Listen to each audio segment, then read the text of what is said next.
E aí, pessoal?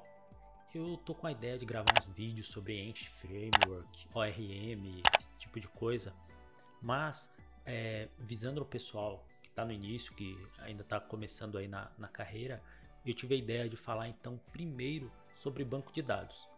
Quem está estudando ainda geralmente fica fazendo aquelas questões de for, if, estuda variáveis, orientação a objeto e acaba não vendo muito, ao menos no começo, de banco de dados.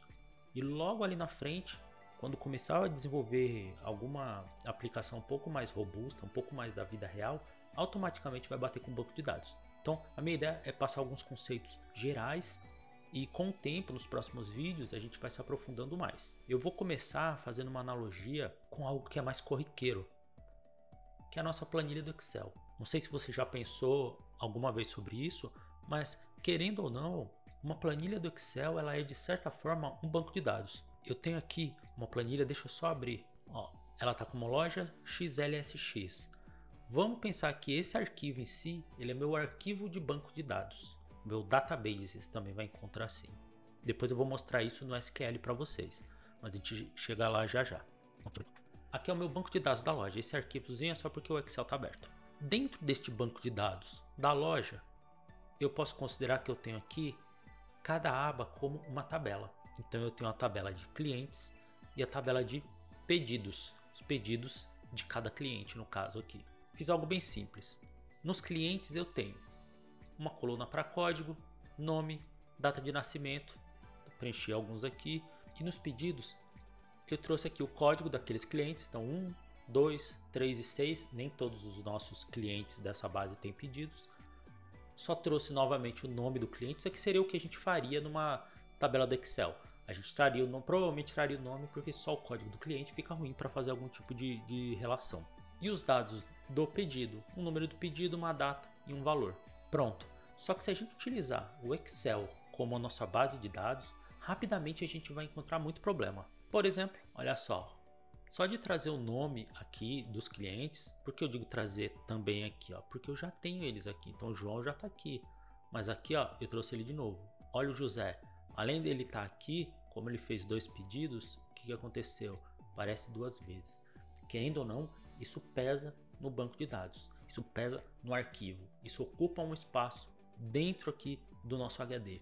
E lógico, num exemplo aqui onde eu tenho 6 linhas, no caso 5, né, porque o meu é o cabeçalho, isso não pesa tanto. Mas se eu tiver uma base gigante, o Excel não foi feito para isso. Então a gente precisa partir para algo mais robusto, algo que foi desenvolvido para isso. E é aí que entram realmente os bancos de dados. Eu fiz uma analogia do Excel, ele pode até servir como banco de dados, mas ele a princípio ele não é um banco de dados. Eu vou abrir aqui do lado o SQL. O SQL, eu estou com uma versão aqui mais antiga, só porque a minha versão nova eu não quis apagar os bancos de dados, mas vocês podem baixar a versão do SQL Community. Ela é gratuita para você utilizar. Uma certa base vai ser o suficiente para vocês fazerem testes, até desenvolver pequenos programas. Aqui eu fiz mais ou menos a mesma coisa que eu já tinha ali na planilha. Pronto, eu dei um zoom aqui para tentar facilitar, porque a parte do SQL eu não consigo ampliar, mas acho que vai dar para vocês entenderem. Eu mantive lado a lado o SQL com o Excel para poder fazer aquelas relações que eu estava fazendo no início. Por exemplo, olha só, como eu disse para vocês, o loja XLS, que é o meu arquivo da planilha, no SQL ele estaria aqui dentro do banco de dados e ele é este loja. Dentro dele, se eu clicar, além de várias outras coisas que não entram no caso agora, a gente não vai se aprofundar, mas eu tenho a parte de tabelas. E nas tabelas eu tenho ó, clientes e pedidos. Que na nossa planilha, fazendo uma relação, seriam essas duas abinhas aqui, clientes e pedidos. Dentro dos clientes eu tenho minhas colunas, código, nome, data de nascimento. E dentro dos pedidos também tem outras colunas.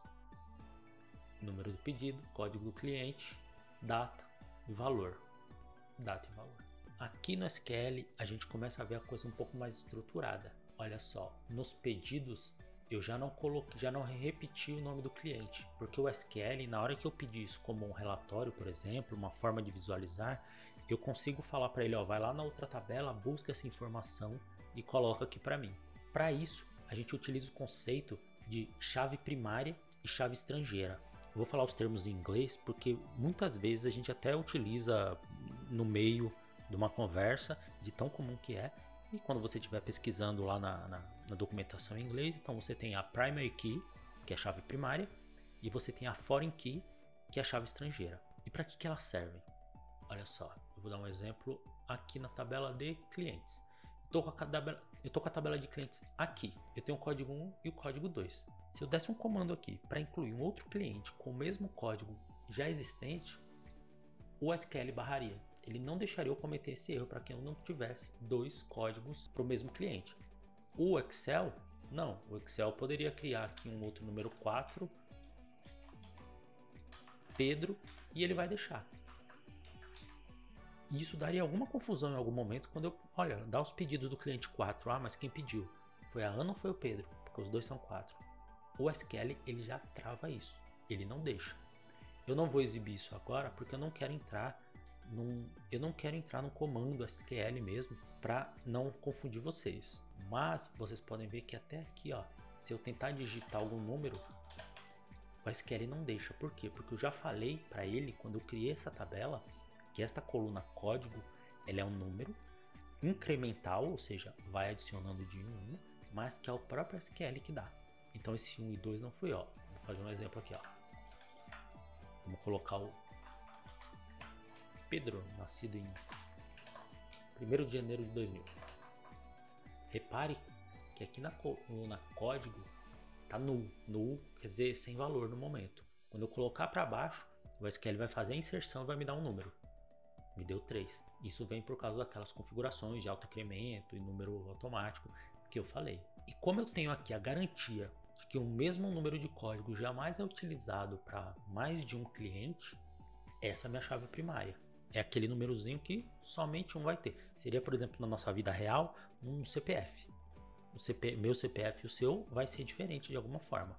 A gente poderia usar e-mail. O meu e-mail e o seu e-mail necessariamente são diferentes. Em geral, a gente utiliza números. E a chave primária me permite aquilo que eu falei. No pedido, eu não preciso mais repetir algumas coisas como o nome. Ó, vou abrir a tabela de pedidos para vocês. No pedido aqui, ó, eu tenho o número do pedido aqui, o código do cliente que está aqui. Reparem que eu não coloco o nome aqui. Eu não preciso dele, porque eu já coloquei o código e quando eu pedir um relatório disso, eu posso misturar as colunas. Eu falo, olha, quando você estiver olhando isso aqui, vai lá na tabela de cliente e me traz o nome também, ou qualquer outra informação que tenha lá naquela tabela.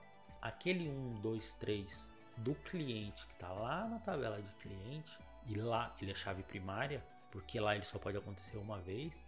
Aqui eu indiquei que esse código de cliente ele pode aparecer mais de uma vez. Por quê? Porque o cliente pode ter mais de um pedido.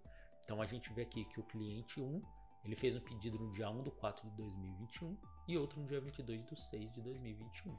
Aqui a data ficou nesse formato porque é o jeito que eu utilizo no meu dia a dia, mas isso é configurável. Você pode colocar dia, mês e ano, isso fica a critério. E eu digo para essa tabela aqui, então eu posso repetir o código do cliente, mas repare uma coisa, o número do pedido eu não posso.